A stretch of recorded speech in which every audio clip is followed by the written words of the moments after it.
Recent poll of investors conducted by Survation shows that 60% believe Joe Biden will win the presidency. The survey also broke down what investors believe the market impact will be depending on who wins the White House, the Senate and the House. Joining us now to lay out the findings is Damian Lyons-Lowe, CEO of Survation. Good to see you, Damien. Thanks for joining us. Yeah, good afternoon. Overall, firstly, just in terms of those investors that you've surveyed, I think it was a very large AUM in total. What was their expectation of the actual outcome of the election? So, yeah, we served a representative group of about 91 US investors during September, mainly in equity and fixed income. And as you say, we asked them who, in their view, would be the most likely president and which party, in their view, would most likely have control of the Senate and the House post-election. And then we presented investors with the different scenarios in terms of what might happen and whether those outcomes would be positive or negative for the US dollar index, for US equity markets in absolute and relative terms, and how the potential outcomes would affect MSCI sectors and also the prospects for equities considered to be ESG. So in terms of what investors think will happen, as you said, 60% of investors believe that Joe Biden is the most likely next president of the United States, 40% Donald Trump. 9 out of 10 investors believe that the Democrats will continue to have a majority in the House of Representatives. Where investors were more split is the question of Senate control post-election. 49% of investors think the Republicans will retain the upper house. 43% believe the Democrats will gain the Senate.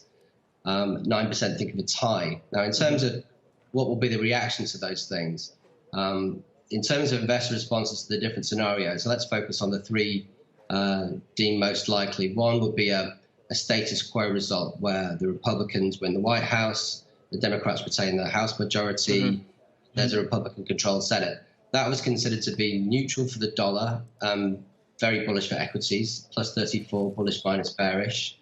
The difference in investor minds between a Democrat clean sweep, so Biden presidency, Democrat House, Democrat Senate, versus the Republican Party to maintaining control of the Senate under a Biden presidency is really big. The top line from respondents was that a Democrat clean sweep for equities in terms of bullish minus bearish was a negative 55% for the US dollar index and negative 33 for US equity markets versus the rest of the world, comparing better minus worse. However, the scenario of a potential Joe Biden presidency with a Democratic House, but with the Republicans retaining a Senate majority, was seen as about half as negative for US equity markets and essentially neutral for the US dollar. And Damien, just quickly, in that base case scenario outcome, which sector stood out as the one investors are most fearful about?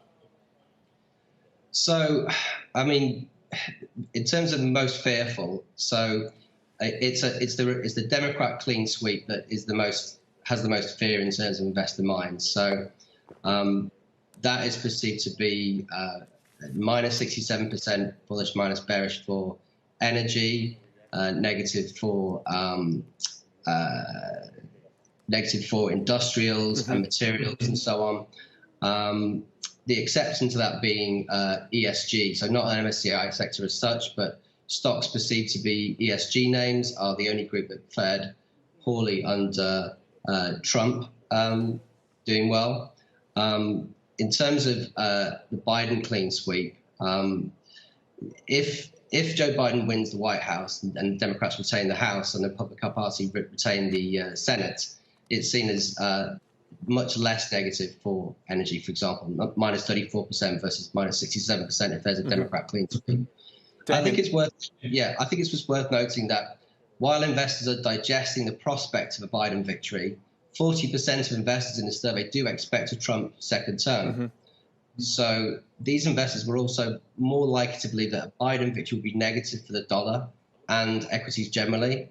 So regardless of what happens, this is supportive of the idea that there will be volatility and reaction around the result, whatever the result happens to be.